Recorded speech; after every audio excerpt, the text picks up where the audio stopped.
एक लिमोजिन गाड़ी आके रुकी और एक मजदूर उसमें काम कर रहा था और लिमोजिन का दरवाजा खुला तो उसने बोला, स्टीव कम इनसाइड, स्टीव तुम अंदर आ जाओ। स्टीव अंदर आया तो अंदर था जॉन, जो उस कंपनी का प्रेसिडेंट था, है ना। अब वो स्टीव तो मजदूरी का काम कर रहा था, ईंट उठा रहा था। देखा जॉन ने स्टीव को लिमोजिन में बिठा लिया, अंदर उसने उसको कोल्ड ड्रिंक पिलाई, जूस पिलाया, टॉवल से उसका चेहरा वगैरह साफ किया। आधे घंटे की दोनों की डिस्कशन हुई, दोनों दोस्त थे। अब लिमोजिन से दरवाजा खुला, आधे घंटे के बाद उतरा स्टीव अपने फिर से ईंट में लग गया, काम में लग गया और क्या कहते हैं, जॉन की लिमोजिन वहां से निकल गई। अब स्टीव के दोस्तों को बड़ा आश्चर्य हुआ। स्टीव ने बोला, यार जॉन तुम्हारा दोस्त प्रेसिडेंट? उसने बोला, हाँ मेरा दोस्त है, हम 25 साल पहले एक ही कंपनी में काम करते थे। उसने बोला, हम 25 साल पहले एक ही कंपनी में काम करते थे, वो कहां? और उसने बोला, वो 25 साल पहले कंपनी के लिए काम करता था और मैं 1 घंटे में 200 रुपए कमाने के लिए काम करता था। मैं ये सोचता था कि मुझे इस घंटे में 200 कैसे आएंगे, और वो सोचता था कि मैं बड़ा आदमी। दोनों की थिंकिंग में जमीन और आसमान का फर्क था। आज वो लिमोजिन में है, मैं आज भी मजदूर हूं। मैं आपको एग्जांपल दूंगा, आपके रोंगटे खड़े हो जाएंगे, और ये सच्ची घटना है। सिविल सर्विसेज से 2 लोग रिटायर हुए, सिविल सर्विसेज से वॉलंटरी रिटायरमेंट ली 2 लोगों ने, और एक व्यक्ति ने रिटायरमेंट लेने के बाद अपना बिजनेस सेटअप किया और उसका बिजनेस मेहनत करी, उसने चल पड़ा और वो कम से कम 200-250 करोड़ का टर्नओवर करने वाली कंपनी बन गई। मैं कंपनी का नाम बताता हूं आपको। और एक दिन अचानक उसके पास इंटरव्यू के लिए एक आदमी आया जो कि सिविल सर्विसेज में उसके साथ सर्व करता था कभी।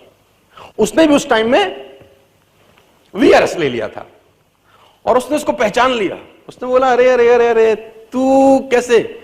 तो उसने बोला, मैं तो जॉब कर रहा था कहीं और अब वहां से तो मामला गड़बड़ हो गया, तो मैं भी इंटरव्यू दे रहा हूं। तो उसने बोला, हम तो एक साथ सिविल सर्विसेज में थे। उसने बोला, हाँ हाँ यार, एक साथ ही सिविल सर्विस में थे। तो उसने उसको नौकरी पर रख लिया। महीना 2 महीने की नौकरी निकल गई। 2 महीने के बाद जब सब चले गए तो एक दिन उस एम्प्लॉय ने अपने एम्प्लॉयर से, जो उसका मालिक था, उससे कहा, तुमको याद है हम 25 साल पहले एक साथ थे? उसने बोला, हाँ मुझे याद है। उसने कहा, तुम्हें पता है कि तुम भी 2000 रुपए महीना कमाते थे और मैं भी 2000 रुपए महीना कमाता था? उसने बोला, हाँ मुझे पता है। उसने बोला, तब तुम भी नौकर थे, आज मैं भी नौकर था? उसने बोला, हाँ मुझे पता है, हम दोनों नौकर थे। उसने बोला, लेकिन आज तुम इस कंपनी के मालिक हो और मैं नौकर हूं। कितने लकी हो यार। उस आदमी ने बोला, हालांकि मैं इस बारे में तुझसे बात करना नहीं चाहता था, लेकिन तूने छेड़ दी तो आज सुन, लिसन मी केयरफुली। उसने बोला, 25 साल पहले हम दोनों एक ही जगह काम करते थे, राइट? उसने बोला, राइट। उसने बोला, हम दोनों ही 2000 रुपए कमाते थे, राइट? उसने बोला, राइट। उसने बोला, तू तब भी नौकर था और आज भी नौकर है, राइट? उसने बोला, हाँ। बोला, मैं तेरे को 25 साल पहले एक इंसिडेंट सुनाता हूं। तू और मैं ऑफिस से निकले घर जाने के लिए, तुझे याद होगा रास्ते में जब हम 1-1.5 किलोमीटर पैदल पैदल चले आ गए, क्योंकि वहीं हमारा मेस था जहां हम जा रहे थे, और 25 जब 1-1.5 किलोमीटर 2 किलोमीटर चल गए तो मेरे दिमाग में अचानक आया और मैंने तेरे को कहा, हमारे कमरे का पंखा और लाइट जलता छोड़ा है। कमरे का पंखा और लाइट हम लोग जलती छोड़ा है, तो चल के उसको बंद कर देते।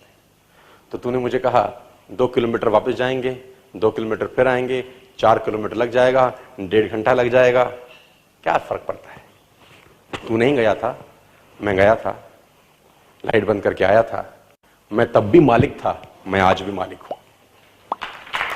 मैं तब भी मालिक समझता था अपने आप को, कर मैं नौकरी रहा था, लेकिन मैं अपने आप को ओनर समझता था और मैं आज भी ओनर हूं। उसने बोला, जो तेरा फिलॉसफी है और जो तेरा थिंकिंग है, तू तब भी एम्प्लॉय था और आज भी एम्प्लॉय है, और अगर अपना तूने थिंकिंग चेंज नहीं किया तो जिंदगी भर एम्प्लॉय ही रहने वाला है। It's called about ownership, my dear friend.